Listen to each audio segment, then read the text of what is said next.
Mood off the nation वो पोल है जो इंडिया टुडे करता है ये जानने के लिए कि अगर आज हो देश में चुनाव तो कौन जीतेगा। इसी के जरिए हम देखते हैं कि पॉलिटिकल स्टॉक एक्सचेंज में किसका ग्राफ बढ़ रहा है, किसका घट रहा है। पहला सवाल, मोदी सरकार क्या भ्रष्टाचार पर काबू पाई है? जब ये सवाल हमने जनता से पूछा तो जनवरी 2023, हम ये पोल साल में 2 बार करते हैं, इसीलिए हम आपको बता रहे हैं। जब जनवरी 2023 में हमने लगभग 1-1.5 महीने पहले पूछा तो 53% लोगों ने कहा हां मोदी सरकार भ्रष्टाचार पर काबू कर पाई है। वहीं नहीं कहने वाले 41% थे, 6% कह रहे थे कह नहीं सकते। इससे पहले जब हमने अगस्त 2022 में ये पोल किया था तो देखिए आंकड़ा था 51 और 40, यानी दोनों ही आंकड़ा बढ़ा।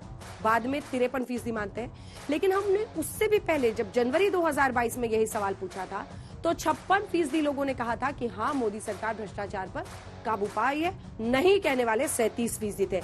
अब जल्दी से हम आपको ग्राफ दिखा देते हैं। इस ग्राफ से आप समझेंगे कि लोगों की राय 2022 से लेकर 2023 के बीच में कैसे बदली है। पहले 56% मानते थे, माफ कीजिएगा, कि सरकार ने भ्रष्टाचार को रोका है।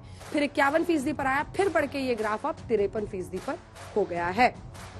तो अगला जो हमने आपको आंकड़ा दिखाया वो अब दिखा देते हैं। ये वही है जिसमें नहीं कहने वालों का ग्राफ आप देख रहे हैं। पहले 37% थे, फिर 40 हुए और फिर 41% हुए जिनका कहना है कि नहीं भ्रष्टाचार पर यह सरकार काबू नहीं पा पाई है। भ्रष्टाचार पर काबू में सक्षम कौन?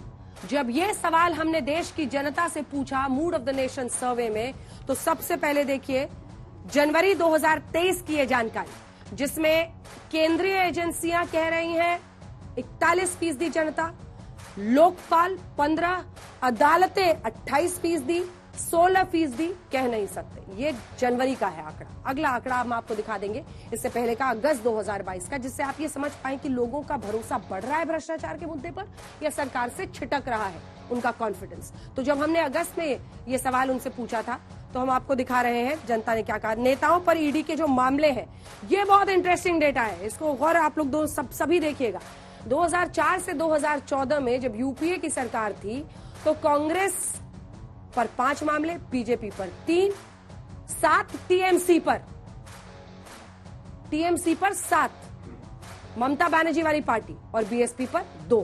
तो ये 2004 से 14 जब यूपीए की सरकार थी, बीजेडी पर 1, और इसी के साथ आप देख रहे हैं वाईएसआर कांग्रेस और डीएमके 1 और 4।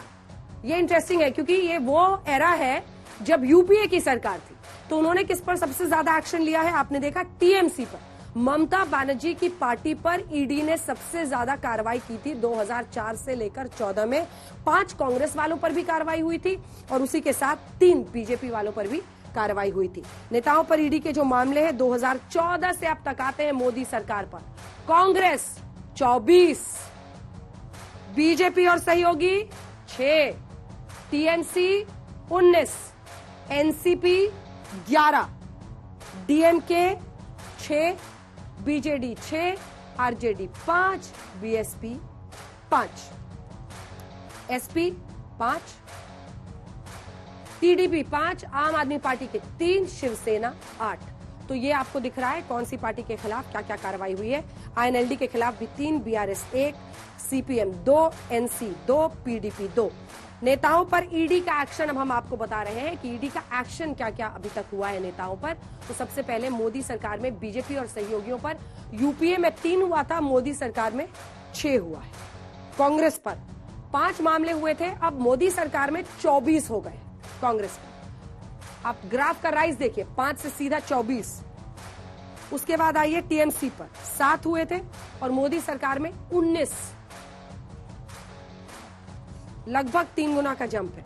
डीएमके मोदी सरकार में 6, यूपीए में भी 4 था। बीएसपी 2 यूपीए सरकार में, 5 मोदी सरकार में। एक बार डायग्राम जल्दी से आपको दिखा देते हैं। 2004 से 2014 में कितने मामले हुए थे और पोस्ट मोदी सरकार 14 से, ये देखिए बात 112 मामले ईडी का छापा पड़ा था पहले 112। अब ईडी 14 से लेकर 22 के बीच में 3010 ईडी के छापे मार चुकी है। और जो आखिरी आंकड़ा हम आपको दिखा रहे हैं वो भी देख लीजिए क्योंकि ये दिलचस्प आंकड़ा है। पीएमएलए के तहत, मतलब जो मनी लॉन्ड्रिंग एक्ट के तहत जो मामले दर्ज हो रहे हैं वो आप देखिए 14 से कैसे उसमें इजाफा हुआ है। 178 से 111 से 200 से 148 से 195, 562, 981 और अब 1180 पीएमएलए एक्ट के तहत ये मामले दर्ज हुए हैं।